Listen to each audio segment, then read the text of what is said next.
2 years ago, I had a procedure-altering epiphany that drastically changed how I ran my rental investments, including my property management company. It all started when I met a fellow investor at a networking event. After a few run-ins over a couple months, our conversations began to become more in-depth and, well, useful. When you're first networking with somebody, it's more just general like, oh, weather and kids and pop culture.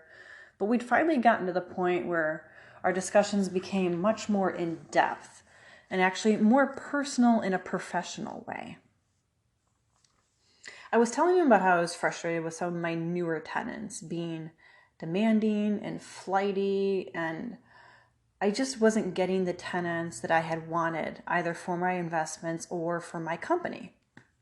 I had a hard time getting rent on time, and they scheduled repairs, but then they changed their minds 1 hour before the appointment, and they only followed the rules that were convenient for them. And what was interesting was, I didn't notice at the time, but he immediately began asking questions of me. He began by asking very particular questions about things like scheduling the showings and conducting the showings and collecting money and lease signings, things that I honestly didn't think was going to be related to what my problem was. But a few questions in, I began to realize that he was probably funneling towards some sort of point with all of these questions. At the end of the many questions, he smiled and he said, "I know what your problem is." And I was shocked. I was like, I've had this problem for months and I've sat here and discussed it with you for maybe 30 minutes and you know what the solution to my problem is? This just seems too good to be true and you've got to be crazy. You don't know what you're talking about. This is what I was saying in my head, by the way. I'm obviously not going to say these things to his face. I wasn't too convinced he had a solution, but I was curious to at least hear him out. So I told him, okay, go ahead, tell me what you think my problem is. He went on to explain that from the moment that my staff initially speaks to a prospective tenant, we are already beginning to cede power and establishing the tone of the tenancy with how we operate during that time period. From the moment we pick up the phone or we send an email or we show up at a showing, we have begun to already establish how the tenancy is going to go. The tenant is already testing us at this point, and they're trying to see where our limits are, how fast and true we're going to be to certain things, and how we operate in general. What I had failed to notice during our conversation was that this gentleman was writing feverishly on a napkin as I was talking. And then he suddenly began to reference that napkin. So during all of his questions that he had asked, he had actually been taking notes on what my answers were.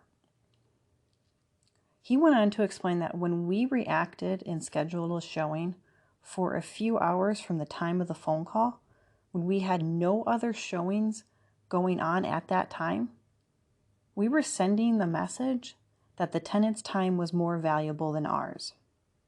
Meaning that because we were so eager to jump and put everything down and go and do that showing, whether it be that moment or 3 hours from then, if there wasn't an existing appointment that we said we were tacking them onto, it makes us look as though we're valuing their time more than our own.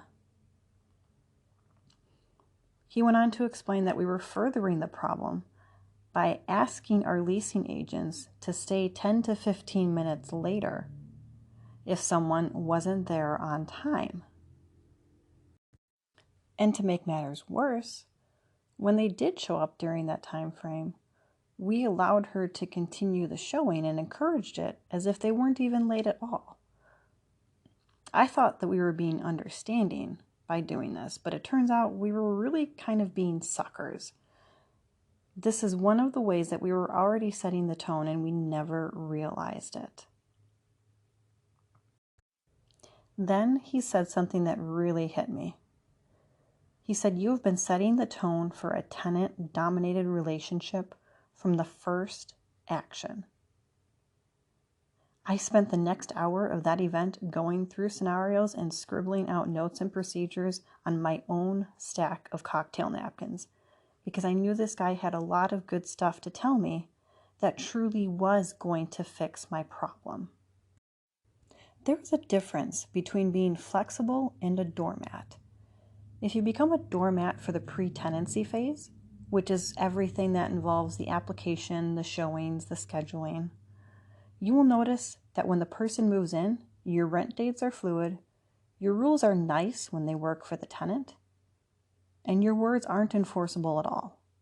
Your communication and actions during this time period should establish the idea that you are the one who will control the relationship.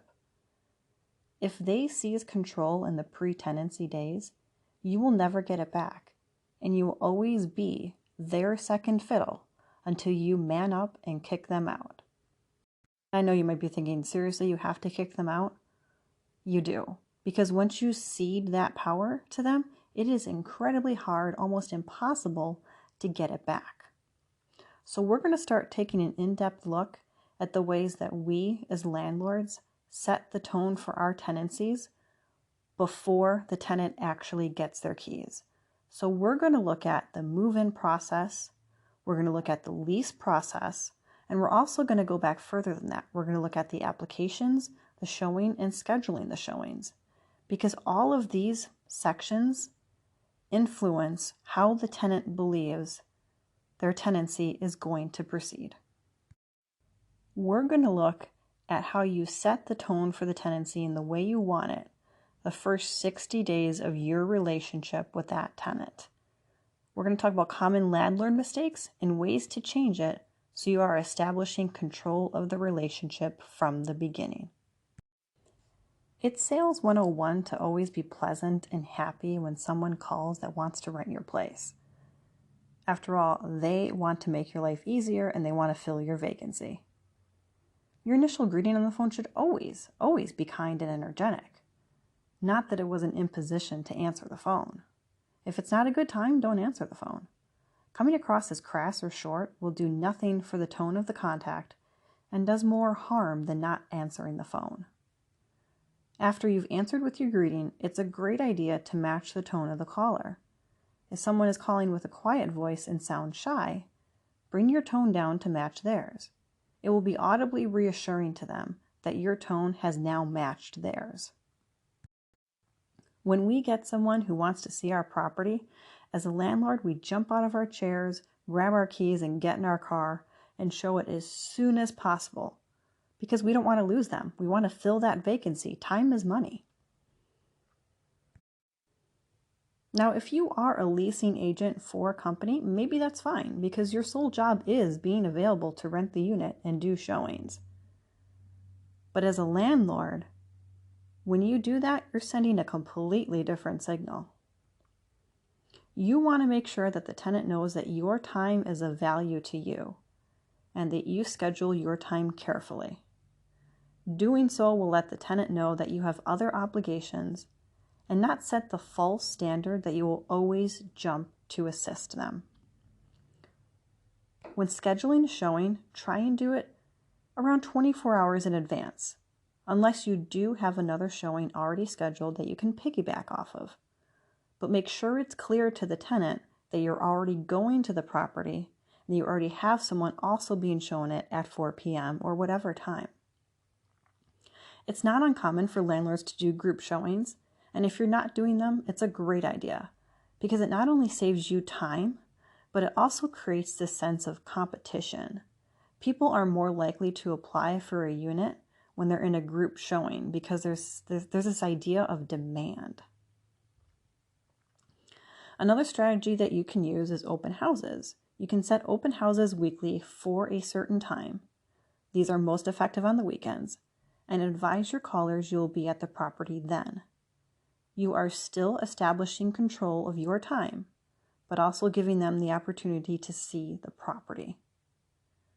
The feeling from landlords that use this strategy is that if a tenant really wants to rent your unit, they will make arrangements to be at your open house.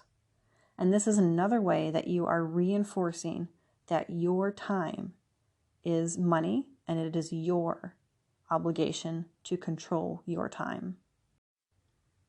Another reason you don't want to necessarily jump and do a showing right away is that you may come across as desperate. There's a saying in the rental investment industry that desperation on a date makes people run away. Desperation in a landlord makes bad tenants stay. So keep that in mind whenever you're on the phone as another reason why you shouldn't jump immediately and go and show someone a unit. Be methodical with your time. Don't come across as desperate, and also be sure that you're honoring your time first. So why is it so important in this stage? What are we saying right now? By sending the message that we work on a schedule, we're telling them subconsciously that when they need things done, we will do it on our time. If we set the precedent with a tenant that we will jump and show them the unit when they're available, we may be telling them on a very small level that when they need something repaired in their unit, we're going to jump immediately, regardless of whether it's emergency or not. When they need a document signed, we're going to jump immediately and do it right away. This is one of the ways we're sending subtle messages that later on, when they become a tenant, will already be in their mind and programmed into them as to how their tenancy should work. When you're at the property for the showing, it's important to remember that you are there to sell the unit to them, but that also that your time is money. If the person doesn't call within 5 minutes of the showing start time to say they are lost or had an emergency, it's important to remind yourself that you have a schedule and other tasks to handle. So never wait more than 10 minutes. I tell our leasing agents at 5 minutes you are free to go, but I definitely don't want you there past 10. It's your choice if you choose to call the prospective tenant while you're still there. I usually advise my agents to do this after they have left the property though. Why do I want them to do it after they left the property? Because if they already left the property, if they're maybe at the McDonald's down the road and they call the tenant and the tenant answers, they can say to the tenant, well, I'm sorry, I'm no longer at the property, so I can't do the showing right now, but we can certainly reschedule you. If a tenant isn't courteous of your time before they move in, they surely aren't going to value your time after they move in. If they don't value your time, it's harder for them to value your bank account and putting money into it. Now that you've showed someone the unit, you're hoping you get an application. And maybe you did get an application. Now the first thing is it's really important to stick to your application requirements, not only for the sake of fair housing, but it's also just reinforcing the idea that the rules that you put in place are rules that are meant to be followed. With fair housing, you always want to be sure you treat everyone the same, which means you really should be sticking to your application requirements. This includes whether or not you accept people who have had foreclosures and bankruptcies, different felonies, different misdemeanors. It's really important to keep that on the up and up for fair housing. But another reason is maybe even if fair housing never discovers it, if you bend your rules for a tenant to move in, then your rules have suddenly become flexible.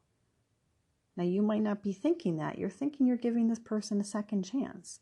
But what they see is that you had these rules, but you were willing to bend them for this person, which means that that list of rules and attachments to your lease that you give them, they suddenly become flexible too. When your lease terms become flexible in the tenant's eyes, that's when you really begin to lose control of your property. That's why it's really important to stick to your application requirements. You created these for a reason. It's the rules that you want to follow. So follow these rules and make sure you're setting the precedent that your tenants will follow all the rules that you put forth by not appearing to be flexible with your requirements. And this isn't just in regards to your application requirements about background check or credit check. It also applies to anything regarding the application fee or holding money as well. If your policy is that you don't run an application until the application fee is in your hand, make sure you stick to that deadline. Make sure you have that in your hand before you run that application. If you require a holding money to be put towards security deposit before the unit is taken off the market, then be sure you have that before you take the unit off the market. Don't do anything that sways from your original money deadlines that you have in place. If you start sending the message in the pre-tenancy phase that the money deadlines are flexible, this is certainly when they begin to think that the rent payment deadline is also flexible. So be sure to stick to your application fee requirements and your holding money requirements. Don't ever stray from those. Your money deadlines should never be negotiable. Never, ever. So far we've covered a few ways that we are sending subtle messages to the tenant. When we jump on a showing, we're sending them the indication that maybe their time is more valuable than ours. When we wait at a showing, when we wait more than 5 minutes, we're sending them the indication that their time is more important than ours. When we get to the application process and we present them with the requirements, what we look for in the application, and what they have to do to secure the unit, once we begin to stray from those requirements, we're sending the message that our rules are flexible, that they're not necessarily written in stone because, well, we didn't hold to them here.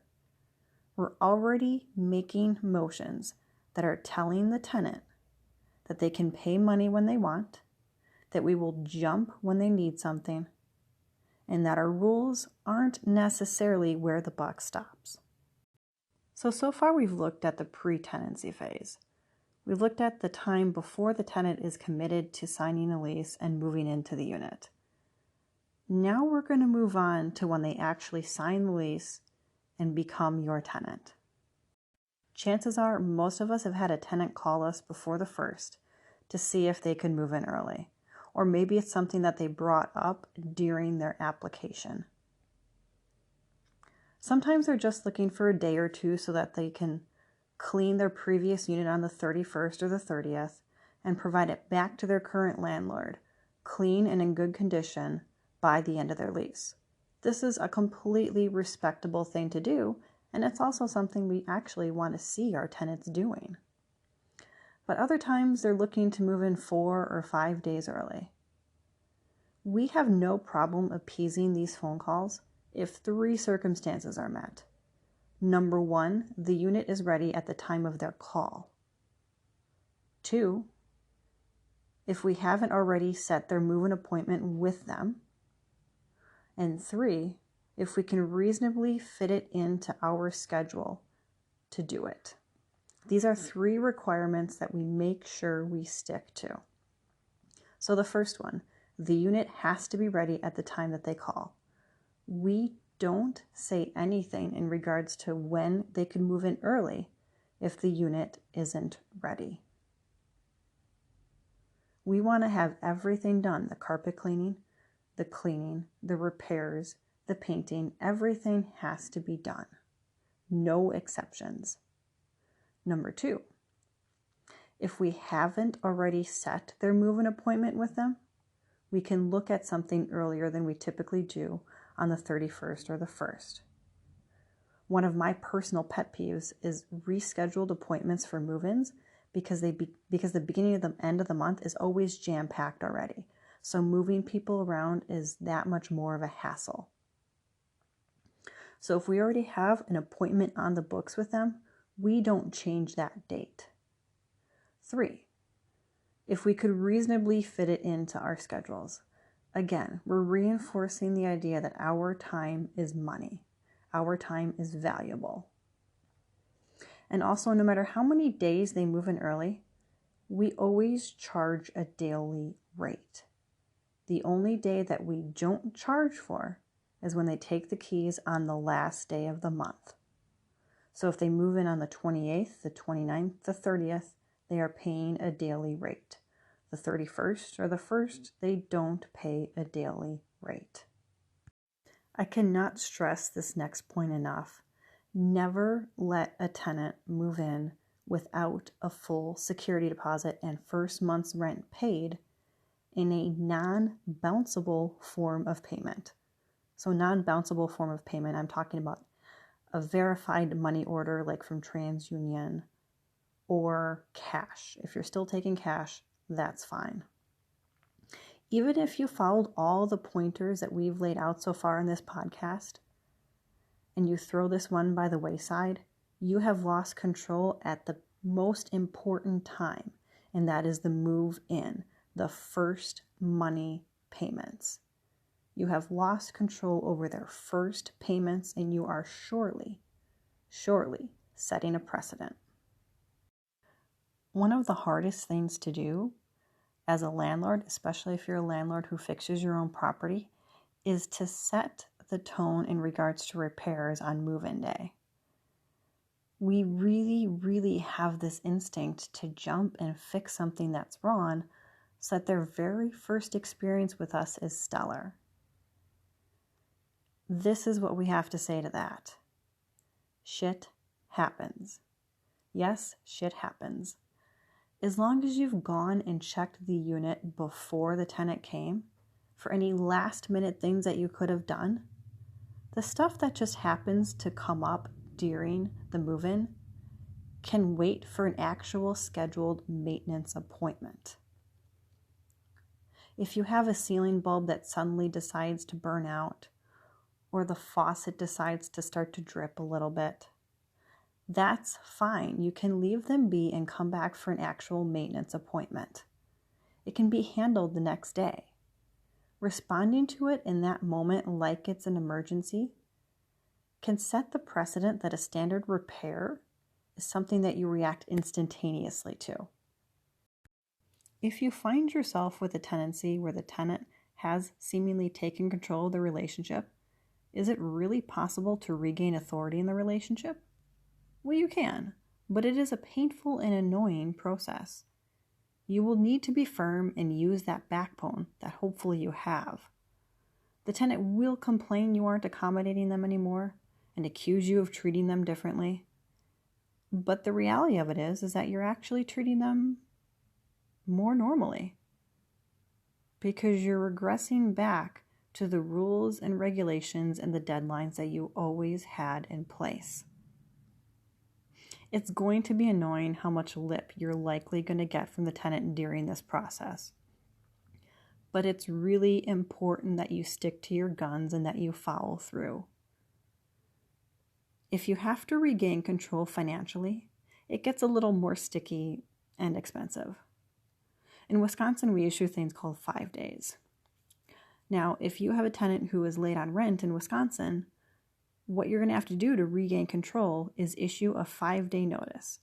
And they are going to be shocked when you do that. You're likely going to get a less than pleasant phone call from the tenant telling you that you are a horrible person and why does it suddenly matter because it never mattered before. If they don't pay up during that 5-day time period, they're going to try and call your bluff, which means that after the 5 days is up and they haven't paid yet, they're going to want to see how long they can drag it out. This is where you can't back down. You must file on that notice. File, get a process server, get it in motion.